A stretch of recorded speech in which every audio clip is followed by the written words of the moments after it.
बच्चों के जीवन से छिनता हुआ बचपन एक बहुत बड़ी समस्या है। बहुत बड़ी समस्या इसलिए कि जब पहले हम लोग गाँव में रहते थे तो सारे बच्चे बाहर दरवाजे पे खेलते थे।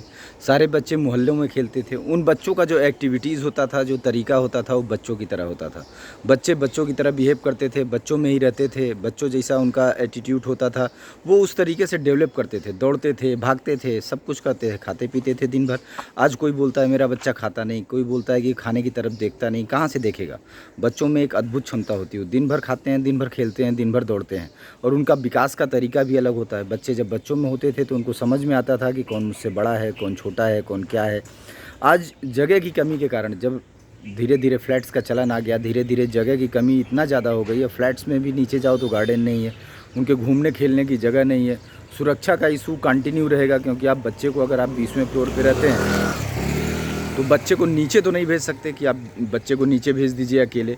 तो ये प्रॉब्लम बच्चों के अंदर से उनका बचपन छीन रहा है, क्योंकि अगर आप बच्चों को बच्चों में नहीं खेलने देंगे तो बच्चों का जो एक्टिंग होगा, जो उनका एटीट्यूड होगा, जो उनका रवैया होगा, डेवलपमेंट होगा, वो बच्चों जैसा नहीं रह जाएगा। वो बूढ़ों के बीच में रहेंगे, वो बूढ़ों जैसी हरकत करेंगे, वो धीरे धीरे बुड्ढों की तरह बातें करेंगे, वो हर चीज़, क्योंकि आप जिस परिवेश में रहते हैं वैसे ही हो जाते हैं। तो अगर आप बुड्ढों के बीच में रह रहे हैं, बुड्ढों से ही सीख रहे हैं, सिर्फ बुड्ढों के साथ आपका उठना बैठना है, तो आपका तौर तरीका, सारी चीज़ें जो कि सही नहीं है राष्ट्र के लिए।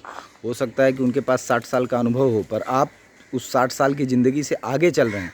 उस अनुभव को, स्वयं के बचपन को समाप्त करके नहीं जिया क्योंकि बचपन के खेल कूद, बचपन की शरारतें, बचपन का जो तालमेल होता है, उसी की ताकत से सामने वाले बच्चे का आगे का पूरा जीवन डिपेंड करता है कि वो स्वस्थ होगा, कैसा होगा।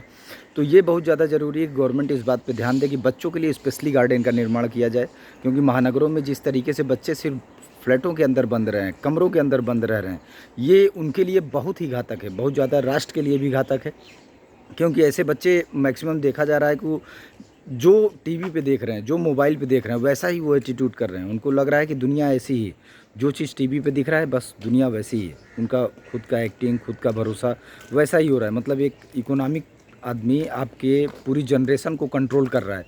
वो एक तरीके से बच्चों ये डिसाइड कर रहा है कि आपकी आने वाली पीढ़ी क्या सोचेगी, कैसे सोचेगी, जबकि ये बहुत ही खतरनाक है। ये चीज़ समाज को डिसाइड करना चाहिए, क्योंकि बच्चे समाज की संपत्ति हैं और समाज को ही उनसे प्रेम है, किसी थर्ड आदमी को उनसे प्रेम नहीं है। तो उनकी सोसाइटी को ही डिसाइड करना चाहिए कि बच्चा किस तरीके से रहेगा, कैसा रहेगा, किस हिसाब से काम करेगा, कैसे डेवलप करेगा।